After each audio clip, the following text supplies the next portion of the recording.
ഞാനൊരു വലിയ സംഭവം അല്ലേ? പിന്നെ വേറെ ആരും ഇല്ലെങ്കിൽ കാണിച്ചു തരാടാ. ആരോടെ പടക്കം പൊട്ടിച്ചത്? ഞാൻ ചെറുപ്പം മുതലേ ഇങ്ങനെ വീട്ടിൽ പറയുള്ളൂ തെണ്ടി. എത്ര കാലാണ് നിന്നെ കണ്ടിട്ട്? തിരിയിട്ട് കത്തിക്കാരില്ല.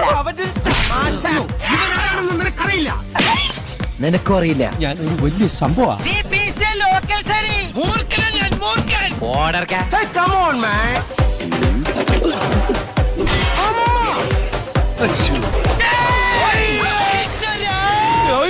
ഈ ശബ്ദം ഞാൻ ഇടക്കിടക്ക് ഉണ്ടാക്കാറുള്ളതാ. ആ പ്രാന്തക്കാരന്റെ അമ്മയുടെ പെണ്ണെടുത്ത് മതി. സഭ്യമായ ഭാഷയിലേക്ക് സംസാരിച്ചു നിനക്ക്. ഇത് ഏത് ഭാഷ? കച്ചറ. എന്നാ പിന്നെ ഞാനങ്ങട് എന്റെ വഴി എങ്ങടാ? എന്താ ഇത്?